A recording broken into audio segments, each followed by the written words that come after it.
I was thinking of you the other day because whenever Stuart pops in my brain, I think of the folks at SportsCenter and ESPN who were there with him back in the day. And Stuart pops in my brain anytime North Carolina does well in anything. And I'm like, who can I call to reach out to have this conversation about Stuart Scott and what we're seeing right now? Because what we're seeing right now is not just a run by North Carolina. The fact that here they are again, now in the Final Four against Coach K again after what happened at Cameron.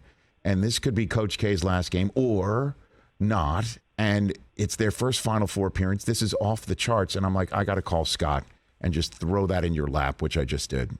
Scott, love it. And it makes me smile to think about our friend, and it made me remember being on the set at it's 10 years ago now, which is impossible to fathom, but it's 2012, and Stuart and I are going to follow Duke Carolina, and it's in Chapel Hill, and Carolina is winning fairly comfortably most of the game. And then it's one of those things that happens in rivalry games where it starts to, maybe Duke's got a shot here, maybe Duke's got a shot here.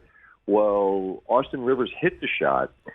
They win at the buzzer, 85-84. Now, this is very inside TV, but I'll explain it in a way that would hopefully make sense if you don't do TV.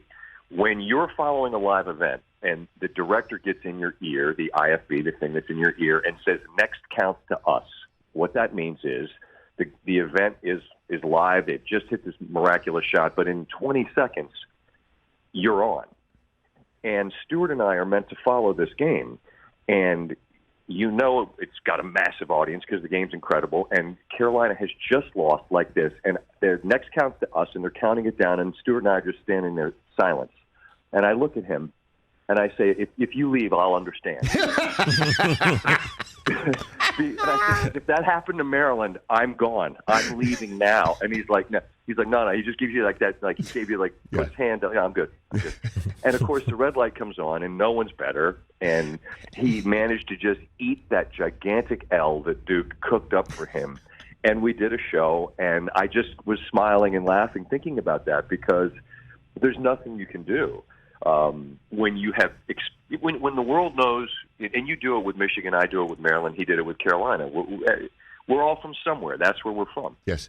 And he was proud of it, and he wore it proudly, and he wore it valiantly in defeat. And that night was defeat. But my God, Rich, the idea of Carolina and Duke in the Final Four. I happened to be in Cameron for that final game where for Coach K, and Carolina played brilliantly. And I think it changed their season, and I also think it changed Duke's season because it got their attention. Yes, it did. It's just remarkable. Imagine this. I want you to think about this. Michigan hosts Ohio State. Mm-hmm. Jim Harbaugh has become the winningest football coach in the history of college football. Ohio State comes to Ann Arbor in Harbaugh's last game, and they beat him. And then Harbaugh and Michigan get a chance to play Ohio State in the college football playoff. And imagine what you'd feel, because that's what Stuart would be feeling right now. Yeah, because there really is. I'm trying to put it in any sort of perspective here, and the only thing that can come to it is Packers Bears in an NFC Championship game.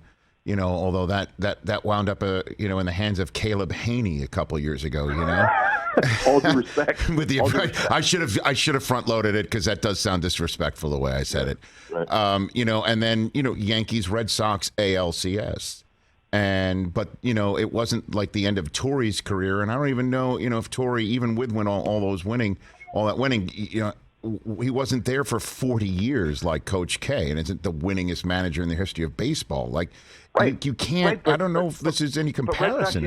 Red Sox, Yankees, we've seen it. It's happened. Right. Like, as crazy it is, it's happened. Yes. I mean, this is Auburn, Alabama in the playoff. It's Ohio State, Michigan in the playoff. It's something that has never happened in the history of clearly one of the greatest rivalries in sports, and now it's happening. And it's not just happening, Rich. It's happening as Mike Krzyzewski, the winningest coach that we've ever had, is leaving. And if you're Carolina, as fantastic as it was for you to go into Cameron and spoil the party, imagine if you get to end his career. like no one from Duke ever gets to say anything to you ever again. You close up shop. That's it. You just wave your hand and go, no, stop talking. Right? Yeah. It's the Farrell Riley scene in Step Brothers. Shut your mouth. Stop talking. That's it. That's essentially what is on the line, right? Yeah. And again, that's why I think of Stuart, about what he would be thinking about this. And this is, we use hyperbole all the time in what we do for a living, Scott Van Pelt, but this is the biggest Duke-Carolina game ever, and I don't know how there could be another, because there won't be another Coach K, right? There won't be another first time that they meet.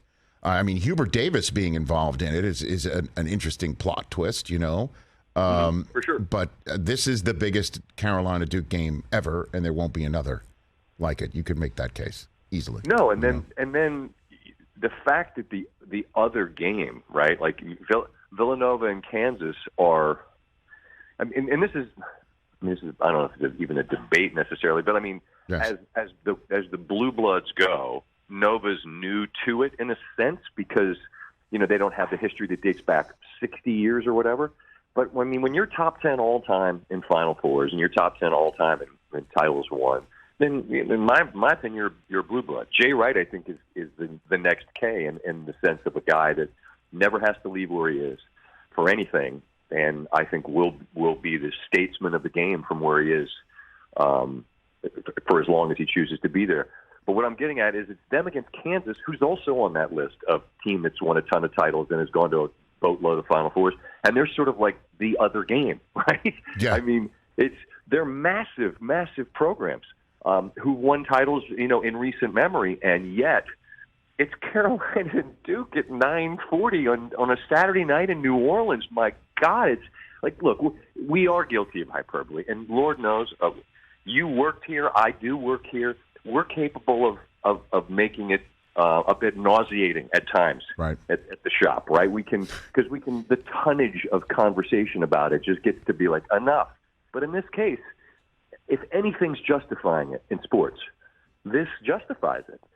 And the fact that Carolina did go to Cameron and win already, which really launched them and changed the whole trajectory of their season, it's what makes what we are lucky enough to do, talk about sports, so much fun. And it's only Tuesday, and I have nothing to do with this game, but I'm pacing around my kitchen right now, like throw the ball up, let's go. Hey, you watched all the way to the end. Thanks for that. Watch more right here.